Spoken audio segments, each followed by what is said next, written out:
And welcome back to another check-in and another complete review of fasting. Hey, this is what we do here in the show. This is what we do on the channel. Hey, this is Dr. Dwain Woode. That's Wood with an E.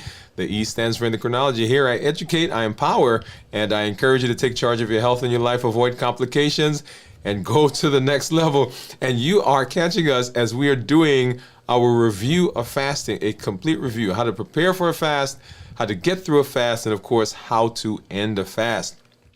And I'm so glad that you're here. Whatever platform you're joining us from, whether that's LinkedIn or Twitch or Facebook, and of course here on YouTube, we're glad that you are here. And if you are joining us because you saw our content on one of the other platforms as we are expanding and moving our limitless living idea into the rest of the world and into the rest of the country, we welcome you for being with us and hanging out. Hey, this week has been an amazing week because we've got some things going on in terms of scheduling.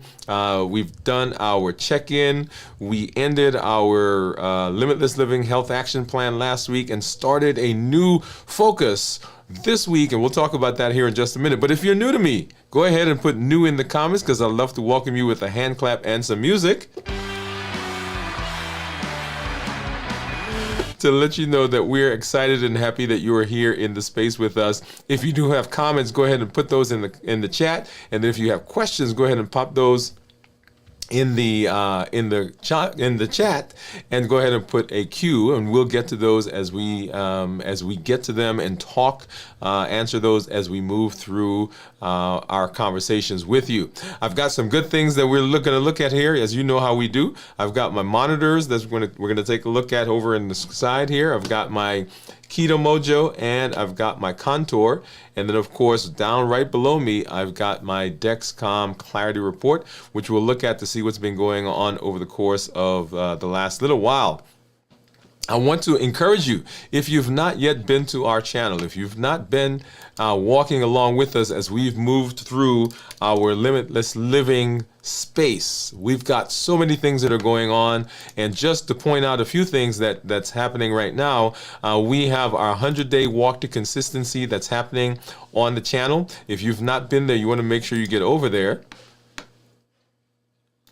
And I'm pulling that up for you right now so you can see what we've been doing as we've been moving through the space. And the idea with the Limitless Living Health Action Plan, if you are following those pillars, you'll see that on the channel we have a component of those things that you can get involved with. Right now here, what you're looking at is our Strength, Strategy, and Mindset series. We are on day, I think it's day 75, 73 or 74.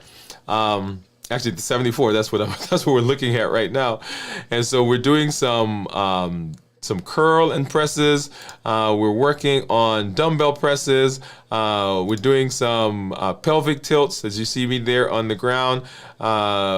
Doing some lateral raises, which is what we're doing right there, and of course we've got the hammer curls, and we're doing some squats. Right, so lots of different things that we're doing there, and then I think where are we? Let's go over here so you can see me do. Let me do some dead bugs. Right. So once again, we have a space for you that you can implement the things that we've been learning. The idea here is that as you are moving through the Limitless Living Health Action Plan, that we're providing a space that allows you to just plug in your schedule, in your calendar, wherever you are, so that you can continue to work with us and continue to move in the direction of making sure that you are being healthy. The other series that we have, which is still ongoing, by the way, so we've not been televising this, but you are also continuing to walk, because a part of the health action plan is that we have the walking, we've got the strength training, we've got, of course, the fasting that we do here on a weekly basis. So I'm going to pull up for you one of our walking episodes, and we did a 100-day walk to consistency back as we. Let me pull that up so you can see. All right, so this is me out walking. Okay, and The MOVE campaign, metabolic optimization via exercise, is a space that says all of the pillars that we have as we're moving through the health action plan are important, and we want you to get in and get on board with that. The fasting that we're doing, of course, we are here as we're doing the complete fasting check-in, but on a weekly basis, we come on and we talk about the things that I'm eating as we get into the space of starting to fast. What's the last meal I eat? What's the first meal that I eat? And if you've not been a part of that, you want to join that community, because it's an amazing place to come to get support and to really get ideas as we are implementing the various aspects of the Limitless Living Health Action Plan. Today, we did a check-in from my office, and actually right in my lobby as I sat and talked to you about what's been going on. And I'm pulling that up for you right now so you can see that as well. And so here we are. This is me doing our check-in earlier today, our pop-up. There you go. Right? As we were talking about where we are and what we're doing. So lots of different things that you have access to. And I want to make sure that you are taking advantage of all of that, because remember, structure, and we'll talk a little bit about that here in a little while, structure is very important. Having the information is great, but the systems that you put in place, the systems that you have in place that help you to move in the direction of being successful are the important things. We rise to the level of our systems. Let me say that again. We rise to the level of our systems. And so we want to make sure that the systems that we have in place are of such that they can take us where we need to go. Here is me. This is the check-in that I did as we were getting ready to start the fast. And let's see, here I am. If you've not seen that yet, go ahead and watch that. That is the meal that I had as I was getting ready to go into the fast. Okay, so once again, lots of things on the channel, lots of things that are out there that you can get involved with as we are working to provide those features so that you can plug in. And what we want to do is we want you plugging in, right? Show up.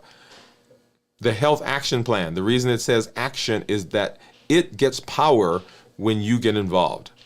It is infused with unlimited potential when you take action. So make sure that you are plugging in and then you're doing all of those things. So let's go ahead and let's take a look at what my blood sugars are. And right now, as you know, we've had some changes in our schedule. And so I am, at this time, as I'm doing this, I am now 56 hours, a little over 56 hours. Well, actually not quite 56 hours into the fast. Let's see, this is 54, about 54 hours into the fast right now. And we're going to take a look to see what's been going on with my blood sugars and what's been going on with my reports. So let's go ahead and hop over. And here is my Freestyle Libre. And this number right here, that's what my blood sugar is. Right now at this moment, it's 81. If you look down at our graph, you'll see that for the middle part of the day, my blood sugar was below 70, which is the red part. Prior to that, we were straddling right around 100. And then you see a break in the graph. I had to change, or my sensor ended, and I had to change it. And so you'll see that break there, and then the white line that comes up after it. Okay, and if I go over to my Dexcom, once again, here is looks like our sensor is going to expire in about 24 hours.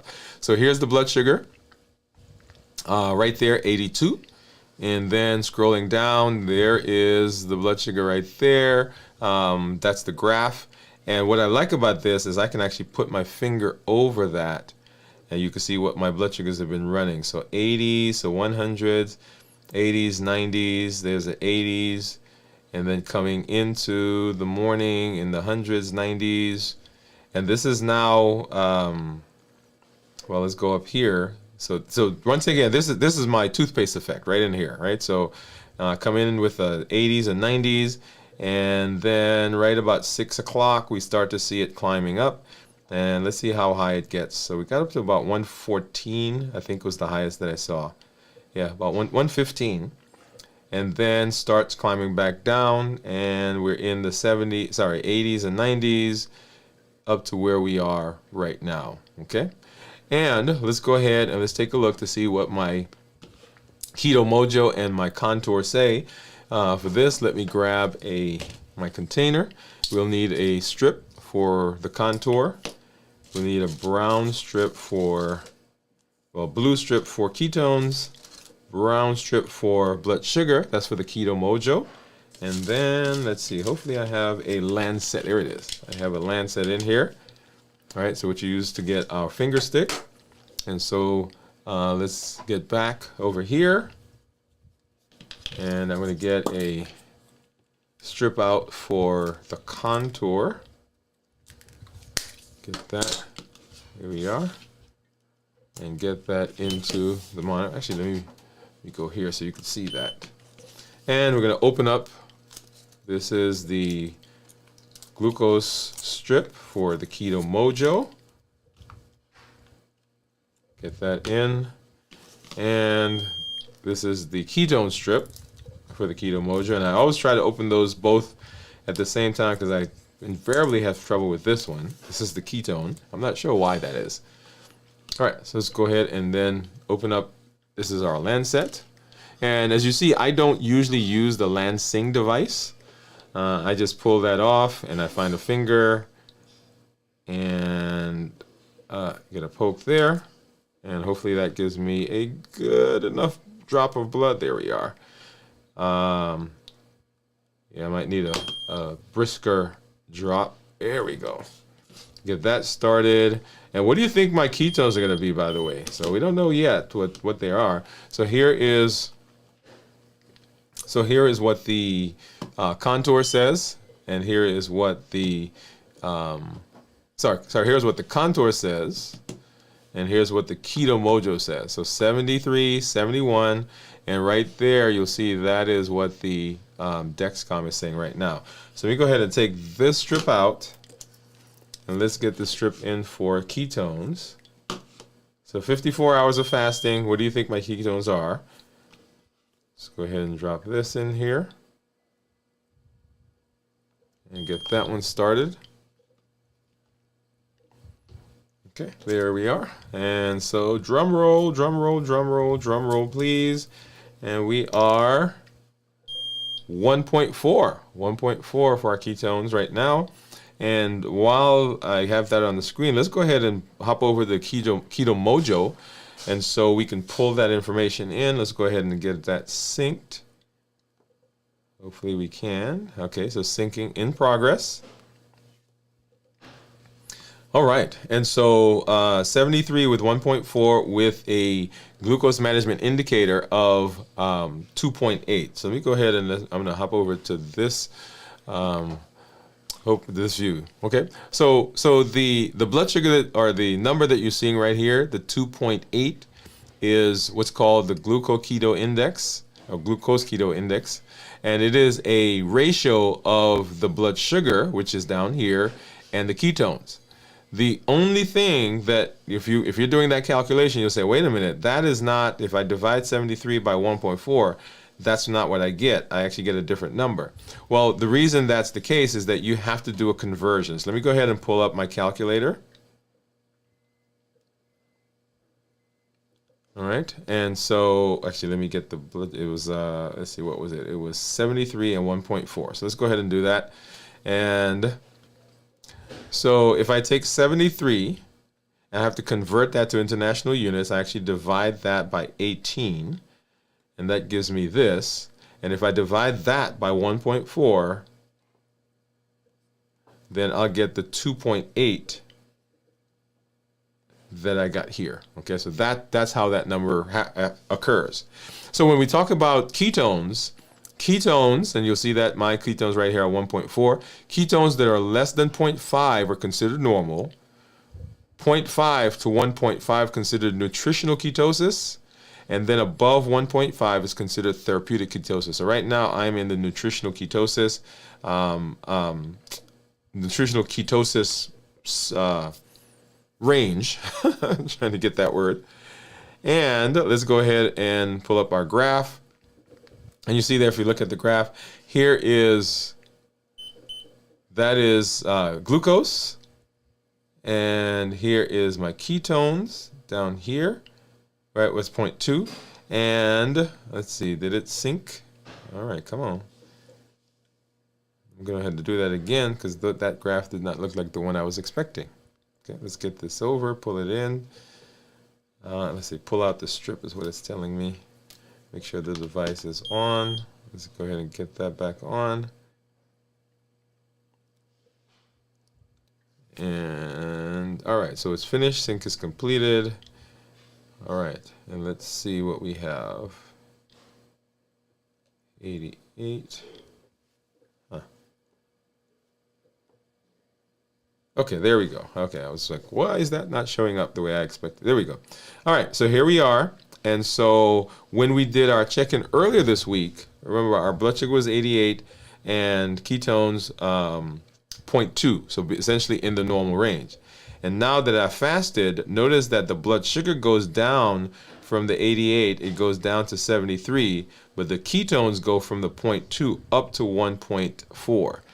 So when blood sugars are higher, then the body has to produce insulin. And as the insulin comes up, then ketones go away. Remember, insulin and ketones can't be in the same space.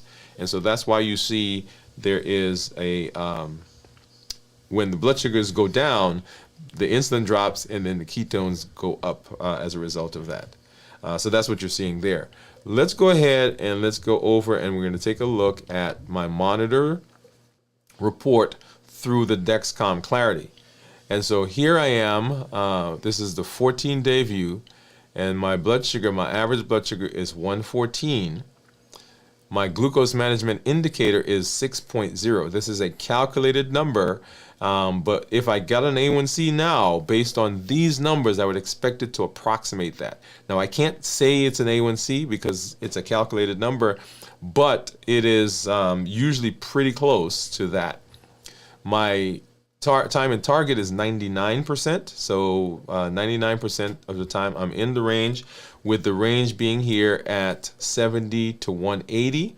One point that I usually want to make here is that the 70 to 180 that you see on your monitor when you're setting up your CGM, when you're looking at, even when you're doing other monitors, the 70 to 180 is a safety feature.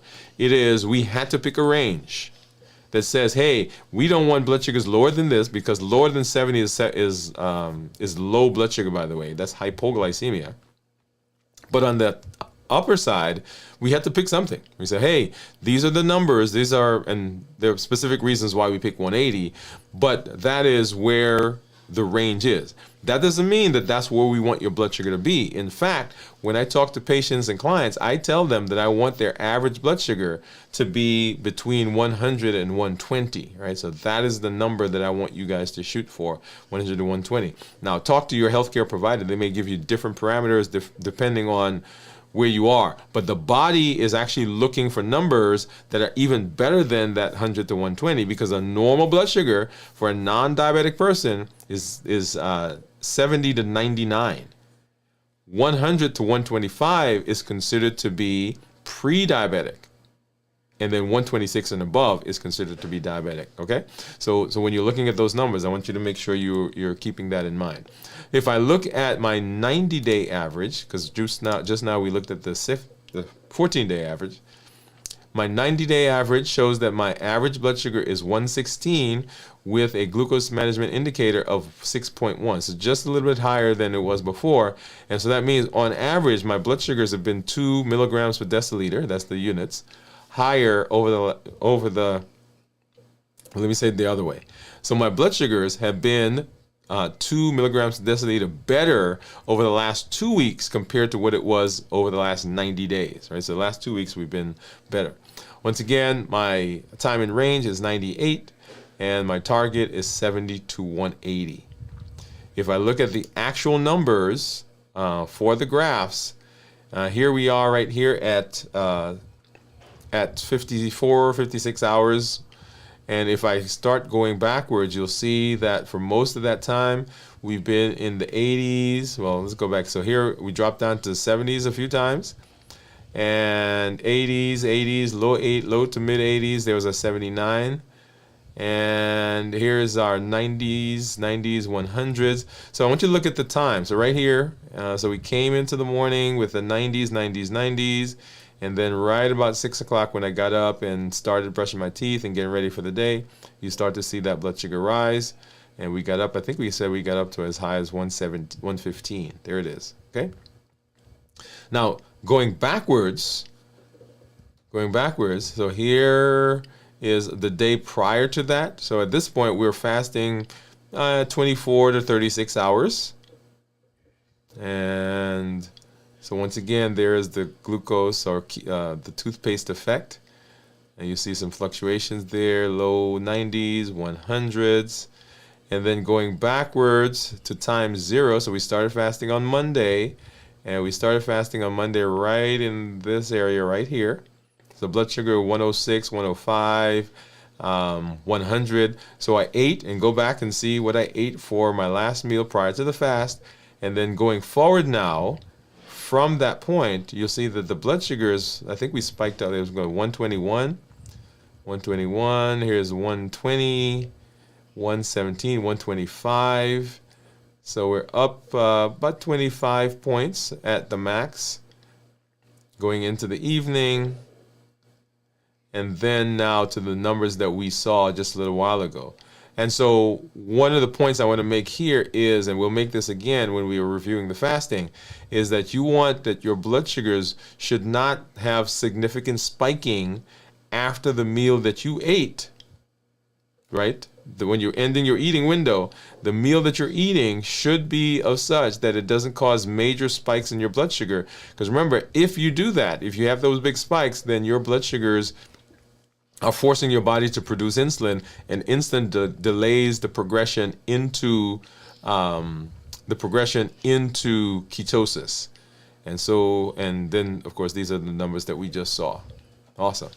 So that's really an important point, and we'll make that again here as we go through the fasting, because I want you to understand that the things that we do when we're not in the fast, right, as we're getting into the fast, those things are tremendously important in what goes on in the fast.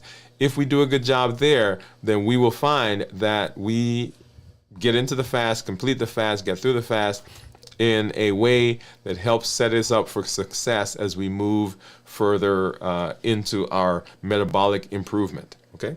All right. So that's with that. Now I do want to go ahead and do a check-in. And the reason I want to do a check-in is that the place where people will have their most challenge, their biggest challenge, is in some of these areas. So these are actually some of the components of our domains of health when we talk about our health, when we talk about metabolism and talk about the things that we do to improve metabolism. If you remember, we did a show or series actually where we walked through the 8 domains of health. And if you've not seen that, go back and make sure you watch that, because that was a very important discussion as we move through that series. So physically, mentally, and emotionally, those are the 3 places that I do a check-in. Whenever you are in the process of improving, trying to make changes in your life, in your health, wherever, you want to make sure that you are looking at parameters that let you know whether you're getting benefit, whether there is anything that you need to tweak, anything you need to improve. And here, when I do my check-in, it is with the intention of, 1, letting you know what's going on with me as I move through the fast, and 2, for me to check in with myself to say, okay, how am I doing in these different areas? Because if I'm doing a check-in, I can find things that maybe need to be tweaked. And when I tweak them, I get improvement and I get a better fast.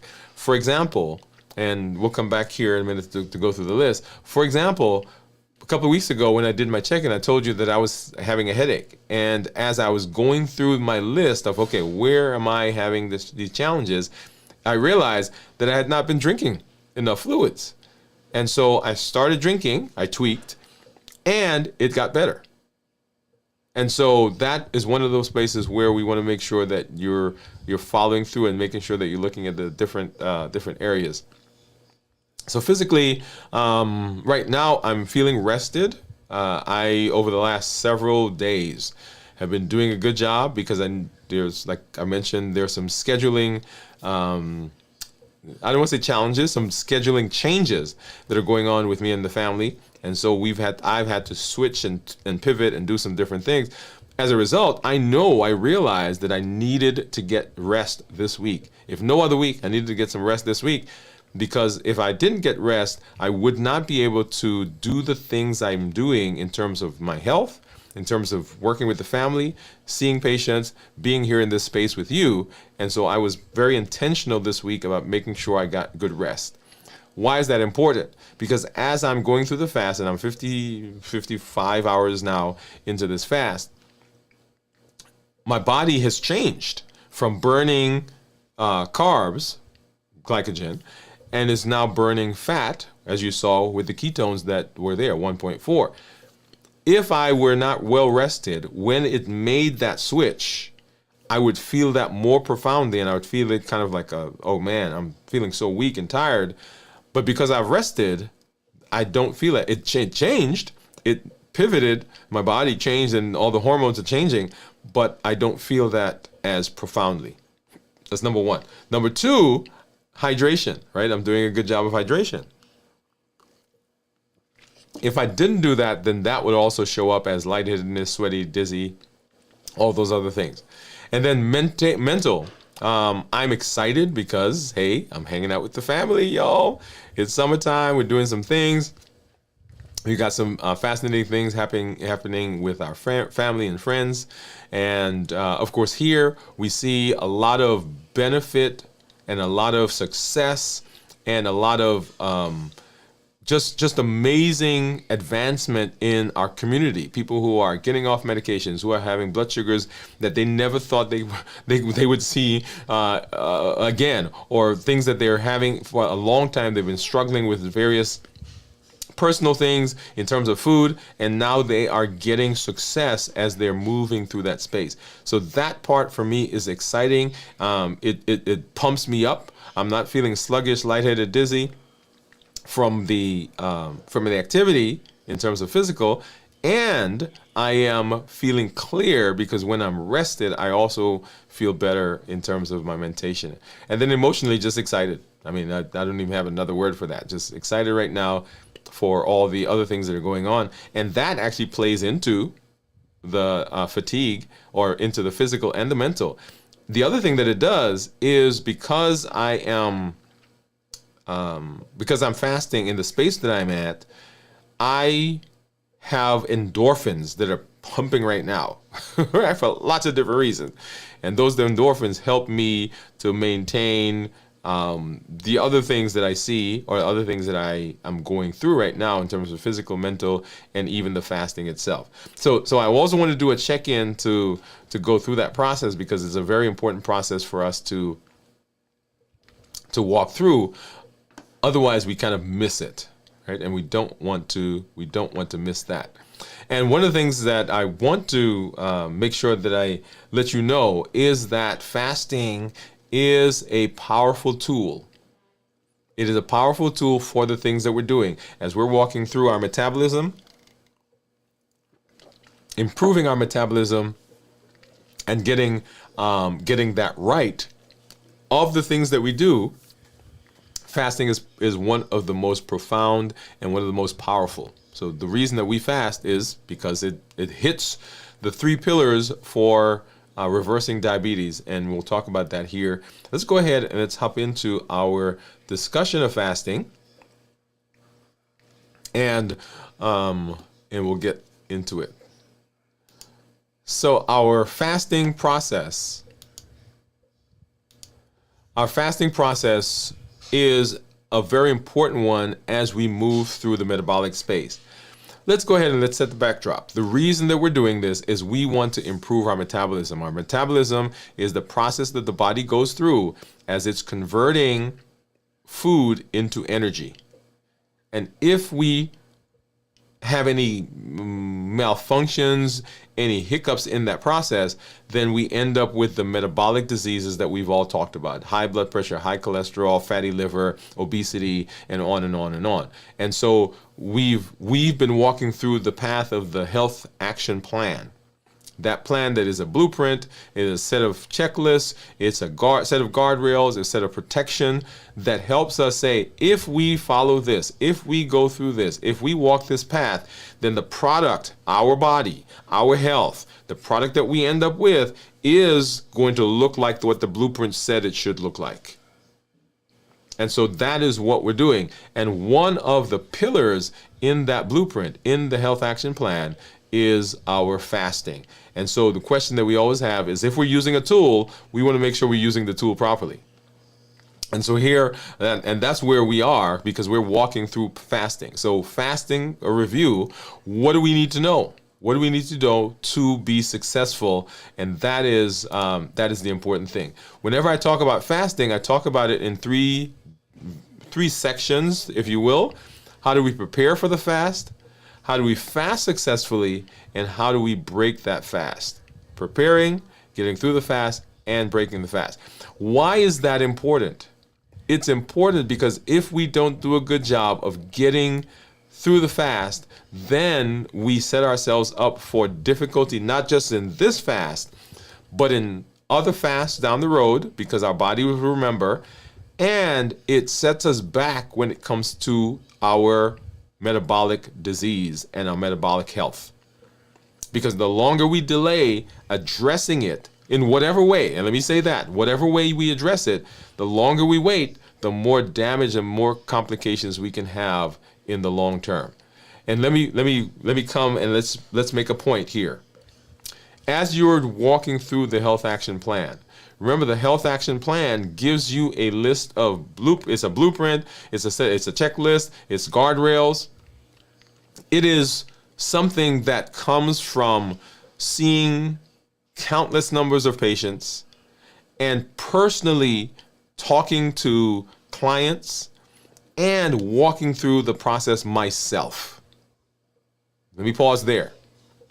If you've listened, if you've been following for any length of time, you've heard some of my story of my struggle of being 287 pounds as the guy, as the person, as the physician who was tasked with talking to people about metabolism, talking to them about their blood sugars and their diabetes and their weight and their high blood pressure and all those things that come along with metabolic disease and diabetes. That was me. That was my job. My job was to go out and talk to people about that, where I was struggling with it myself and had tried different things, let me try this plan and that plan and this eating and that eating. And it was not until implementing the pillars of the health action plan, implementing them together, that I finally was able to reach the success that you see. And the health action plan, so I had tried different ones. I've tried individually. I tried, and if you've not gone through the plan with us yet, go ahead and do that. Walk through that series. So I tried those, but it was not until that combination came on board and I installed that into my personal life that I began seeing successes. And I began understanding even some of the things that needs to happen and the deep-seated places where I was misaligned, where my rhythm was different from my action, right? The rhythm alignment. So my alignment was not in the direction of my rhythm. And I did not have structure. Rhythm alignment structure did not have structure that was taking me in the direction I needed to go. Let me pause there and make another point to you. Each of the components of the health action plan are tools. They are tools that work for your metabolism. Now, is fasting the end all and be all in everything? It is not. It is a tool. Is it an amazing tool? It is an amazing tool. Is it a tremendously important tool? It is a tremendously important tool. But can you do the things that we do differently? Sure.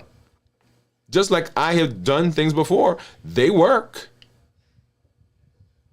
They weren't sustainable.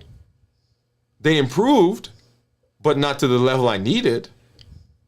And so as I started to have difficulty in my personal life as it relates to my health, it was like, okay, we can't stay here. We can't keep doing this. And so putting that all together is the place that finally says, okay, this is how it works. And that's what we've been walking through. So taking fasting as one of the tools and implementing it and saying now, okay, how do we use this tool properly? It's kind of like having a screwdriver, right? Or a ratchet or something. If you're going to use it, if you're going to get the best benefit from it, you got to understand it, understand how it works, understand how to use it, when to apply it, where to apply it, what's the best practices. And that's what you find us doing right now. That's why it's important to understand fasting. And so we walk through fasting as a tool to say, what are the best practices that we need to do as we're walking through and trying to be successful. And so in the space, that is where you find us. And so let's go ahead and let's hop into it and let's talk about the first part, and that is how do we prepare for the fast? That is how to get ready. And as we get ready, there are a few things that I want to highlight. And notice that second line, right? Physical, mental, and emotional. Those are the same things that we did when we checked in. That is deliberate, because those are the places that people tend to have the most challenges as they get into fasting. Before we get there, though, I want you to get a point. How you prepare for the fast determines your ultimate success. How you prepare for the fast determines your ultimate success when it comes to fasting. If we do a good job of getting into the fast, and that's why I spend time checking in, we do the pop-up live, I show you what we eat as we are getting into the fast, what's my last meal for my eating window. That's where we talk about hydration, talk about preparing mentally, we talk about sleep, we talk about rest, we talk about, why do we talk about that? Is because how you come into the fast has a profound effect on how the fast goes, and ultimately a huge impact on how we are successful when we get out of the fast. So preparing for the fast is a determinant of your ultimate success in the fast. And so physically, mentally, and emotionally, these are some of the most important aspects of fasting. There are others that we can talk about that we've done in other shows, but I want to particularly talk about these three. And I said three, but actually two are going to be the ones that we spend most of the time with. So let's go ahead and let's talk about the third one, which is the emotional part of it. And we'll come back and talk about physical and mental in a minute. Emotional. Why is it important to prepare emotionally? Because fasting is not just about not eating. Fasting is not just about not eating. It is the deliberate, it is the voluntary abstention from food, from calories, to improve our metabolism. But when we fast, there are a lot of emotional things that are going on. There are hormones that are changing. There are situations that we find ourselves in that we normally use food to buffer or to deal with. When we're fasting, we no longer have that safety net. And if we're not careful, the emotional component can drive us to a place where we don't do well with our fasting.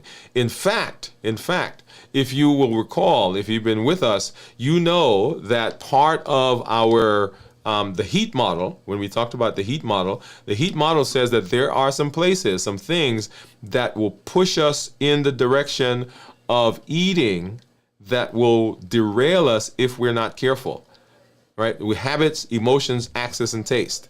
So habits, emotions, access, and taste. That is the heat model. These are the food triggers. And these food triggers come, and you see that second one there, emotions. If your emotions are strong enough, those emotions will push you through or push through. They will break down. They will cause to not take effect the things that you've decided that you're going to do in the fast. In fact, today I was talking to someone in the office and going through this process because they were saying, hey, I am on a particular medication that's supposed to help me lose weight, but my weight is actually going up. And their comment was the medication is not working. And the answer, that is not the case. The medication is working. It is working. The question is, what are we doing, or what's going on in us that's pushing through the effect of the medication? And as we talked, we discovered stress, anxiety, poor sleep, boredom. And I'm telling you, if those emotions are strong enough, it will push through any plan that you have on fasting. So dealing with those and understanding that they're coming, understanding that you've got to put some things in place that help you move in the direction of being successful is very, very important. Okay? All right, so that's why it's important to prepare for the fast. That's one. So the emotional component. But I want to go back and now spend some time talking about the other two, the physical and the mental. And when we talk about physical, the place that I want to go there is I want to specifically talk about food. Rest and hydration, very important as well, but the food is important. Why is the food important? The food is important because of the graph that you see on the screen. Because when we eat, the body produces insulin to combat the things that we eat that cause blood sugar rises. And most of the time, when we're eating, most of the things that we eat have some carbs in them. Right? Nobody, well, I shouldn't say nobody, but people who are on ketogenic diets, people who are on carnivore diets, people who are on some of the other diets that are low carbs, they don't eat a lot of carbs, but they're eating some carbs. And whenever carbs come out and they're being processed, we get a spike in blood sugar. When we get a spike in blood sugar, insulin has to come out to deal with that. And the moment insulin shows up, just like you see there on the screen, then our blood sugar goes up. And when blood sugar goes up, ketones drop to the bottom.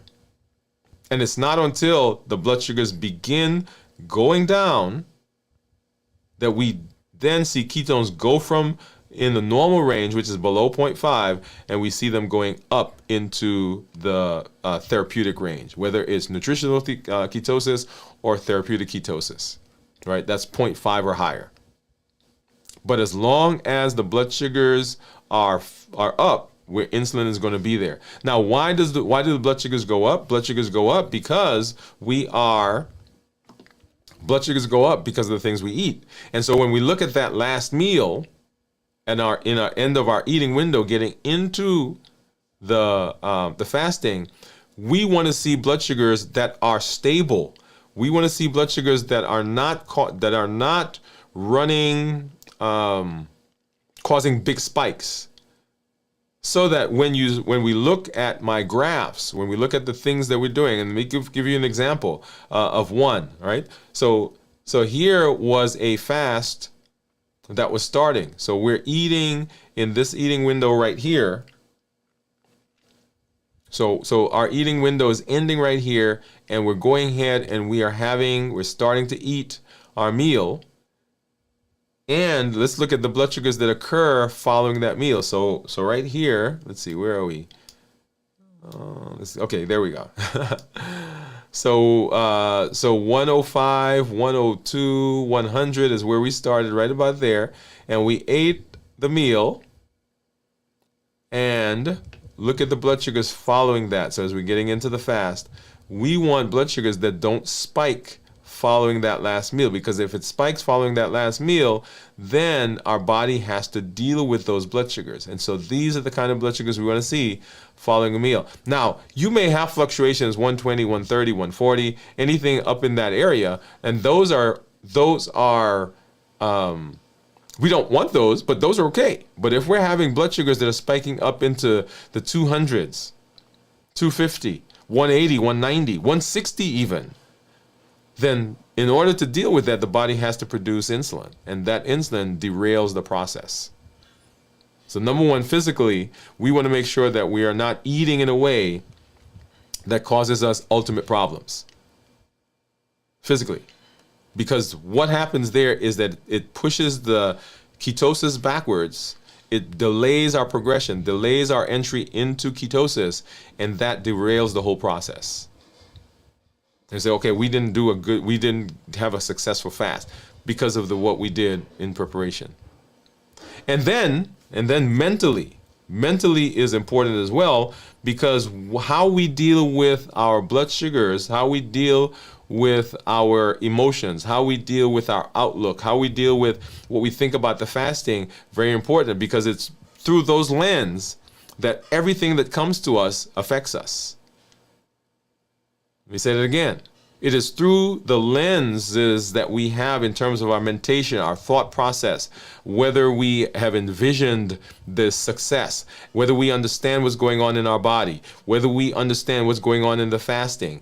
That is important, because it's through that lens that everything will affect us. When we have challenges in fasting, it's our thought process that actually ultimately dictates what happens, how we respond, whether we break the fast, whether we continue the fast, whether we interrupt the fast, whether we eat something. It is the thought process, it's the mentation that ultimately determines that. So our goal is to prepare ourselves mentally. It is to say, well, what are the things that we need to put in place that will help us as we move through the fast? And we will actually come back and as we go through some of our episodes coming in the future, we'll go through the process of just maybe dealing with the mental process that we have to do. Maybe do a series where we talk about physically, talk about mentally, talk about emotionally, talk about social. Yeah, we'll come back and do something like that. But understanding that the lenses, right, our understanding of the lens, and understanding ourselves even, is important as we get into the fast. Understanding what emotions we have, understanding whether we have a mechanism for helping us deal with issues that will come up, and they will come up. We talked about the COPE model, right? COPE. So clarify, observe, pause, and execute. Those are important, because if we don't have a mechanism to deal with that, then it derails us and we don't have a successful fast. So what things are you putting in place now that will help you deal with even some of the emotional things that are going to come up? Right? Clarify, observe, pause, and execute. Very, very important in the fasting space. All right. And so that is, when we talk about fasting, preparing for the fast, that is one of the keys that we have to do as we're getting into the fasting space. Preparing physically, preparing mentally, and preparing emotionally. And as I mentioned, I talk about fasting in lots of different phases. There are three main ones, but let me give you some takeaways for preparation. What are some of the things that we need you to understand as we talk about fasting? And here they are. Here's your takeaways. Number one, understand that preparation is key. All right, it's not optional. Don't just jump into it without preparing. You've got to prepare. And we didn't talk about the social preparation or the environmental preparation. Those are important as well. So go back and watch our shows where we've kind of walked through all of those. Preparation is key. You want to prepare mentally. And the reason that one is particularly singled out among the three that we even talked about here on this episode is because that is the driving force behind everything else. It is where we probably have our most challenge. Because usually the fast is not a hunger issue. It is, okay, what's going on with me mentally? And the mental is being impacted by the emotional. We want to make sure we get good rest, because if we get good rest, then we're more resilient and we're better able to deal with some of the things that may come up. You want to eat nutrient-dense foods, not calorie-dense. We want nutrient-dense foods that have the right combination of proteins and fat and minerals and vitamins and all those things. We want to make sure that we're hydrated as well, and we want to make sure that we are in community. Community is important. It is a superpower, having a community around you that supports what you're doing in terms of the fast. Okay? And so just like we talked about preparing for the fast, let's talk now about what goes on in the fast and how we get through that fast successfully. When I talk about this, I actually usually talk about it in three different ways. We talk about the first 24 hours, the second 24 hours, the third 24 hours.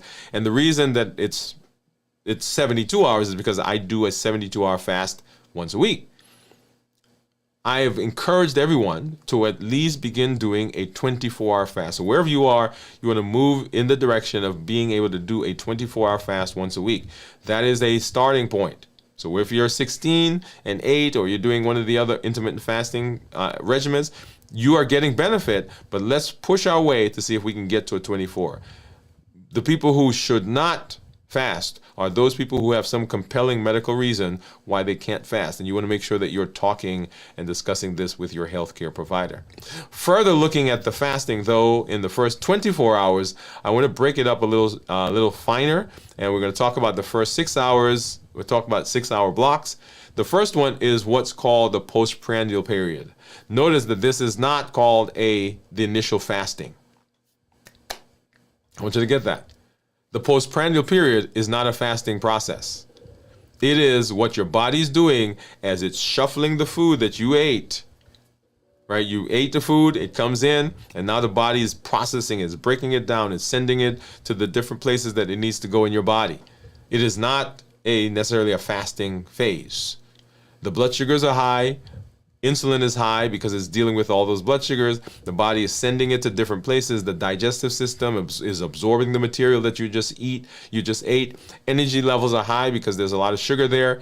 And your body is using some glucose for energy and is storing the excess. Good point to make here, because this goes back directly to what we just talked about in the preparation. The things that you eat have direct impact on what's happening in the fast. So this phase can be prolonged depending on the food that you ate as your last meal coming into the fast. Because the longer the body has to process, the longer it delays getting into ketosis. And the longer it delays getting into ketosis, the less benefit you get in the fast. So if your body takes 24 hours to get rid of the glucose, the glycogen, then the process takes you out of ketosis, or not out of ketosis, you never get into ketosis, and you don't stay in ketosis long enough to get the bigger benefits. So understand that it's not that you don't get benefit, but if we are talking about getting large benefits or huge benefits, then we want to make sure that we get into ketosis, get into the fast, and not have the body messing around here in the postprandial phase. Okay? Postprandial phase. And then the next 6 hours is, we're talking about the early fasting stage. This is the 6 to 12 hour. And in the early fasting stage, the body now is going back and saying, okay, the stuff that I just stored, I'm going to take some of it out and I'm going to use it for my function, for running everything else in the body. Insulin levels are starting to drop. Glucagon levels are starting to go up, because remember, glucagon and insulin go in opposite directions. This process signals the liver to start releasing stored glucose. So sometimes people will say to me, well, I haven't eaten for 6 hours and my blood sugar is high. Or actually, my blood sugar went up after I didn't eat for 6 hours. Well, what's going on is your body's used up the sugar that was running around in your blood, and now it's going to the stored sugar and saying, hey, come out, and let me start using you. Gluconeogenesis. or glycogenolysis, sorry, it's breaking down glycogen or glycogen into glucose is happening. This is happening in the liver. And this is helping to maintain blood glucose levels. So it's not until the glucose is gone, we've taken the stuff out of the liver, and that's used up, that then the body gets to say, okay, let's go to the fat cells and let's begin burning the fat cells. So this is the early fasting stage, which is that 6 to 12 hours. And then 12 to 18 hours, we're transitioning to using fat. This is the exciting part of the fast for me. Because this is where the body is now saying, wait a minute, my blood sugars have gone down. And I'm starting to use up the stuff in the liver. I now have to start looking to see what am I going to use for energy. And it's now that we're starting to see some beta oxidation going, increased fatty acids are coming out. It's being released from the fat stores.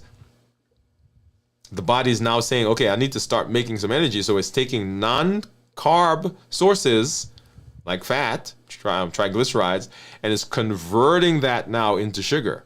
That's why sometimes you'll see that blood sugar starts to go down and then it goes back up. Why? Because the body still has the ability to make sugar. Your energy may dip during this period. And this is where, if you're not well rested, you will feel that more profoundly because you're like, wait a minute. What just happened? Well, it's the fact that the body is now transitioning from burning one energy source into burning another. Sometimes people become irritable, right? Hunger will start to go up here, right? Because that energy is dropping, and we feel that, particularly if we're not rested. We feel that. It's like, oh my goodness, I'm so hungry. Well, it's not true hunger, right? We're feeling it because the energy is dipping. But most of us have enough stores to last through this. And if we can push through this, then it resolves. So this is the 12 to 18 hour period, which is that transition that we have to using fat. And then from the 18 to 24 hour period, this is where, everything is becoming supercharged, right? So glycogen stores are almost gone. We got increased ketones that are happening. Autophagy is ramping up, right? It's already started, but it's now getting supercharged. Autophagy is the body's cleanup process. It's the process that the body goes through to recycle and to get damaged, broken, misshapen, unused parts of itself and sends it off to recycling and then brings it back in stronger, better form so that we can use that and the body becomes efficient. This is where we start to see, as we get into this next phase that we'll talk about, we start to see improvement in our inflammatory processes. Their inflammation is going down. We start to see that our immunity is starting to kick in and our immunity is improving. This is an amazing phase right here. In this is where mental clarity is beginning because we're getting beta hydroxybutyrate that's starting to come out. We've got the brain-derived natriuretic factor that's starting to come out. All of those things are like boosting our brain power. So here, people's like, man, I feel good and my thought process is so much better. 18 to 24 hours. And then we get into our 24 to 30 hour period. And we've become fat adapted. Significant increase in ketones are now going on because our body's used up the glycogen. And because we said that 24 to 36 hours is where that process goes, where the body has used up all of the glycogen. If you go into fasting, though, with significantly elevated blood sugar, this process takes longer. Getting to this point takes longer. That's why it's so important what we do there. So more fatty acid in this phase are converted into ketones. And you saw there the ketone levels go up, right? So we go from normal into nutritional ketosis and then to therapeutic ketosis as we fast longer and longer and longer. Energy levels are stabilizing because now we have a constant source. Whereas blood sugar fluctuates because, you get it, you put it in, it goes to the liver. When the liver gets used up, that's it. You either go eat again, right? Most of us, we eat again because we feel that as a dip, and we go eat again, we replenish it. And the insulin comes out, and insulin drops it. Glucagon comes out, and it goes back to the liver, and it grabs some more. And so there's always this fluctuation that's going. But when we're burning fat, most of us have enough fat, 100,000 calories left in fat. This is what the studies say. Most of us have a constant, purer, more stable energy source as we're burning fat. And so we don't feel those fluctuations in our energy levels as we did if we're not in ketosis.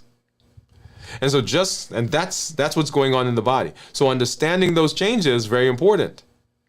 Understanding when things are going to happen, how things are going to happen, and understanding what's happening here helps us as we are thinking about how we're going to prepare for the fast. And as I said, we talk about fasting in 3 different phases. How do we prepare for the fast? How do we get through the fast successfully? And then, of course, how we break the fast. And how we break the fast is ultimately and significantly important, because how we break the fast determines the successes that we retain from the fast. If we don't do a good job here, then we undo some of the things that we have done in the fast. So how do we break the fast? Well, here are some tips to get you started. Number 1, monitor blood sugars. Now, I say monitor blood sugars, but really we should monitor lots of things. How we feel. If you have a ketone meter, go ahead and monitor that as well. Because what we want to know, why are we monitoring? We want to know what things are doing to our body. We want to know what foods, what sleep, what rest, what stress, what activities, what is it doing in my body? Because that helps me to determine what I can do to mitigate some spikes in blood sugar. How do I maintain, if you will, a stable blood sugar following breaking the fast? Because if we're not careful, we jump into eating again without thinking through the process and without understanding what certain foods do to our body, and we're eating those foods, and then we're like, okay, why am I not getting the benefits that I thought I was going to get? And it's because we're not doing a good job in the space of ending the fast. And we're not ending the fast well because we don't understand what's going on in our body. I wear 2 glucose monitors. One I wear them because I want to show you what's going on between the different ones. But I wear one normally for myself because I want to know what's going on with my blood sugars.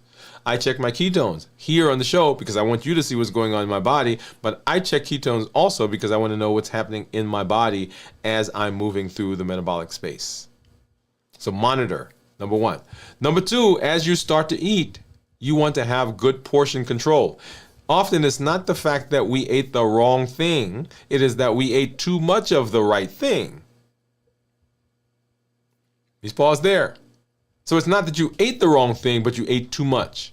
We've gotten so used to portion sizes being humongous that when we are actually faced with eating, and I tell this story, I've gone to restaurants where I've been upset with how much they gave me because I was expecting more. I'm like, if I'm paying for this, I want more than this. But we've gotten used to the portion sizes being so large that when we're faced with a normal portion size, we're like, what the heck is this? Right, so controlling portions is very important. Number 3, we want to eat slowly. If you get in there and you just start shoveling food in, guess what? Yeah, you don't realize how much you're eating. And it takes 20 minutes for the signal to get from your stomach to your brain that you're full. So if you're not careful, you're eating, and that derails because you end up eating a lot more than you should, number 1, because the signal doesn't get there because you've eaten faster than you need to. And then you want to avoid sugary processed foods. This is key. This is clutch right here. So the same thing that happened when we ended our eating window in terms of our body processing, and when we process, if there's a lot of sugar, then the blood sugar goes up, insulin goes up. The same thing happens here. If we eat something that's highly processed, highly sugary, then the sugar is going to go up, the blood sugar is going to spike, insulin is going to come out. When insulin comes out, insulin has the potential in that moment to derail and undo a lot of things that we did and the benefits that we got in the fast. So people say, oh, my fasted and my weight went up a lot after my fast. Oh, I fasted and I'm really, really hungry after the fast. It's like I couldn't get enough food. Well, it's because the thing that you ate the first when you ended the fast set the cascade in place. And so things are just now going, and we say, well, I don't have control. Well, it's not that you don't have control, but I'm going to tell you, it's going to be hard to control when those hormones are raging. Because the hormones are pushing you in that direction. One of the conversations I often have with family members of people who are diabetic, who are on insulin, they'll say, man, she just eats all the time, or he just eats all the time. It's like he can't, he eats too much. Well, the insulin that they're taking makes them eat. Yeah. So that's kind of like me having, opening your mouth and pouring food into it. The hormones have a huge impact on our fasting and our eating. So it's not that they just like to eat, it's that the hormones are making them eat. And that's sometimes hard for people to understand. So when we're fasting, we want to make sure that we are following balanced bites. The balanced bite idea, let me pull that up. So balanced bites, when we talk about balanced bite, we're talking about whole foods, minimized processing, no added sugar, starchy, non-starchy vegetables, lean protein and healthy fats, portion control that we talked about, tasty and flavorful. Now, when I end my fast, that's starchy and non-starchy, I lean more towards the non-starchy for that meal. Because I know that any spike that I have in blood sugar can derail me downstream. So when you're thinking about what you're going to eat, and one of the things that I've asked you to do, or asked people in the community to do, is to come up with what their default meal is. That is the meal if things go crazy, if you're out somewhere where you don't know what you're going to do, if there's no food around, you didn't bring your food with you, what is that meal that you can say, okay, this is what my meal is, let me get this and this, put it together, and I've got my meal. And that really is the balanced bites idea, that you are not just eating a certain way for this time, but I'm thinking about food in a certain way all the time. That's why balanced bites is important, because it's not just okay, I'm doing this right now. It is, okay, I'm doing this. This is just how I think about food. This is how my food goes. And so some important tips that I want to give you here, some considerations. Number one, you want to, when you're breaking the fast, you want to make sure that you are doing things that are consistent with where we say we want to go, right? So what does that look like? When you break the fast, choose foods that help you maintain stable blood sugar levels. But at the same time, they give you a lot of nutritional value. You also want to eat foods that are gentle on the stomach, on the digestive system, because your cells in your body, particularly if you're doing one of the longer fasts, they are quiescent, they are sleeping, and they wake up, and you can have other things downstream if you're not careful. You want to focus on low glycemic index foods, that's index less 50 or less, lean protein, healthy fats, and you want to make sure you're hydrated. That lean protein, healthy fats, what does that sound like? With low glycemic index, that sounds like balanced bites. Yeah. So you want to make sure that you are doing that and that you are in line with all the things that we say that we want in terms of our fasting. So when I talk about fasting, once again, how do we prepare for the fast? How do we get through the fast? And how do we break the fast are ultimately important in our space, because that is what sets us up for success. Fasting is a tool. You want to make sure that you understand how to use that tool and get the maximum benefit from it. When I talk about fasting, when I talk here on the channel, everything that we do is based on our Triple E formula for success. We educate, we empower, and we encourage. We educate with the shows, with the blogs, with the podcasts. We encourage or we empower with the tools that we're using, fasting being one of them, the Limitless Living Health Action Plan, 100-day walk to consistency in health, strength, strategy, and mindset, the HEAT model, the COPE model. All of those things are tools that allows you to get the best benefit for the things that we're learning. And then we encourage with the community. The Health Action Plan deliberately has the word action in it, because just getting it, just hearing it, just watching it, that doesn't do anything. You've got to infuse the power into the things that we learn with your behavior. And so I encourage you, get involved. Get involved. There's so many things that are going on the channel you can plug in. And the goal for all of that is to help you plug in so that you have the benefit that you need. So when you show up, tell us what's going on. Tell us the successes you're having. Invite people around you in your community so that they too can get benefit. And then join the space. We are here on Mondays for our flagship show, Dwain Woode MD Live. We do our fasting check-ins on pop-ups. We do our strength, strategy, and mindset in the morning. The 100-day walk to consistency is still going on. We do our review of fasting here at the end of the week as we walk through, as we just did. So many places where you can connect. Join us, Dwain Woode MD Live, on Monday, and that sets the tone for the week. When you come to the show, you see what we're doing, what are we talking about this week, and how are the things that we normally do plugging into that discussion. So if people say, well, where should I come? Where should I start? Start with the show. Every Monday, 7 p.m. Central, we're there, and we set the tone for the rest of the week. Hey, I'm glad that I'm here with you. Glad that we're walking through this process together. Join us as we move through the rest of this week. We've got our video from the vault coming up 9 p.m. Central on Saturday. We've got This Week in Review, 6 a.m. Central on right here on the show, right here on YouTube. And we've got Dwain Woode MD Live coming up Monday, 7 p.m. Central every week in this space. Hey, this is Dr. Dwain Woode. That's Wood with an E.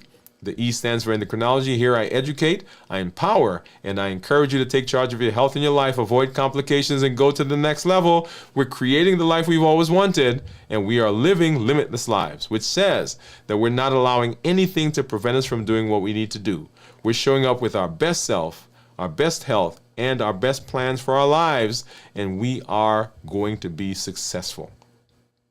Thank you for joining me. We'll see you at the next episode. Good night, everybody.